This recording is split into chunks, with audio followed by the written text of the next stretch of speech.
Nous ne sommes pas des militants anti-X ou Y, nous sommes des militants anti-système. Et c'est cela notre rôle aujourd'hui. À quand remonte votre engagement militant à la Lucha? Mars 2013, donc quelques mois après que Lucha soit créée par certains camarades, je me suis retrouvé dans une station de radio locale à Goma où on débattait des questions urbaines. Et à l'époque, j'étais un des meneurs de la lutte estudiantine à l'université de Goma. Et dans ce contexte-là, on s'est croisé avec les camarades, Micheline et Jean Maubert à l'occurrence. Et puis j'ai décidé, si les coups, d'adhérer à ce mouvement porteur. Pour nous, il y avait une quête existentielle qui était celle de trouver un travail après l'université. Et après, on s'est intéressé à cette mobilisation sociale articulée autour de ces vraies questions de base, d'accès à l'eau potable, d'accès à la sécurité. Quand même, c'est Goma où le mouvement part, une ville qui a toujours été marquée par la sécurité urbaine. S'ouvrent alors 4 ans de combat contre le maintien au pouvoir de Joseph Kabila. Ça a été le combat le plus difficile. Parce que nous avons été réprimés. Au moins 1 sur 2 militants de Lucha de cette époque-là a connu la prison, moi y compris. Mais aussi, ce que ça nous a mis dans des conditions où nous devrions travailler avec des acteurs politiques importants. C'est le Benjamin de la salle, de la pièce, où discuter des questions qui me paraissaient difficiles à digérer à mon âge, à cette époque-là. Mais aussi, je dois reconnaître, ce sont ces réunions, ces mobilisations qui m'ont forgé et qui me permettent aujourd'hui de devenir ce que je suis devenu. Vous êtes devenu l'un des visages connus de la Lucha. Était-ce voulu? Je me retrouvais à Paris pour faire mes études et donc j'étais l'interface entre les mouvements Lucha et ces acteurs politiques. Mais dans d'autres occasions, il y a des militants tels que Luc, paix à son âme, Micheline, Fred, Rebecca, Dirk, qui ont effectué aussi ces rôles. Vous avez été emprisonné sous Kabila et sous Tshisekedi. Qu'est-ce que cela montre selon vous? Ça rappelle un fait, c'est que le système n'a pas changé. Et nous, ça nous montre aussi que nous ne sommes pas des militants anti-X ou Y, nous sommes des militants anti-système. Et c'est cela notre rôle aujourd'hui, pour dégager les systèmes qui ne peuvent pas donner des conditions de vie agréables et paisibles aux populations. Quelle est votre implication au sein de la Lucha aujourd'hui? Moi, j'interviens moins dans les décisions de Lucha aujourd'hui. J'imagine que c'est pareil avec Fred. Notre génération a passé la main.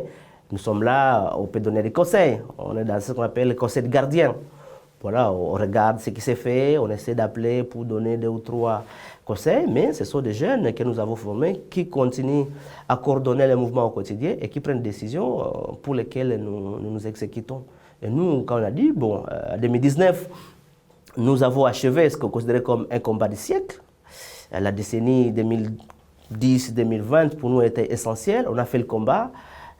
Il faut maintenant qu'on passe la main à d'autres jeunes pour faire le combat. Avec du recul, la Lucha est-elle une réussite ou un échec? Lucha n'est pas un échec. Lucha, c'est un mouvement qui a incarné un espoir et qui continue de l'incarner aujourd'hui. On peut nous reprocher de n'avoir pas été nombreux, ça je comprends très bien.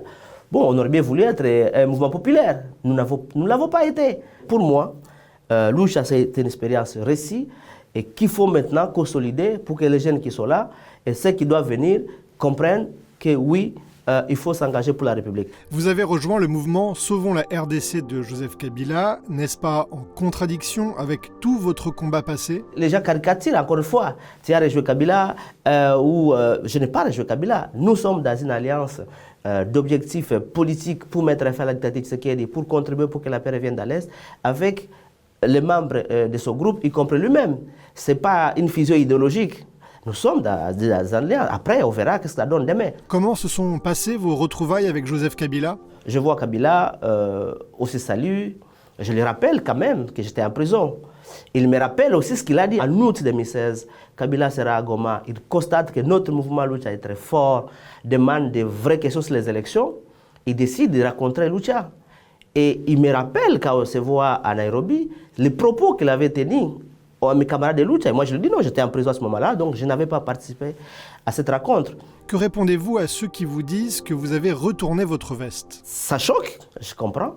Mais il faut que les gens apprennent à faire confiance aux autres. Vous nous avez présenté comme un mouvement anti-Kabila. Et les gens s'étonnent qu'un militant de Lucha se mette sur la même table avec Kabila pour discuter du Congo. Évidemment, quand on vous a caricaturé, les gens s'étonnent.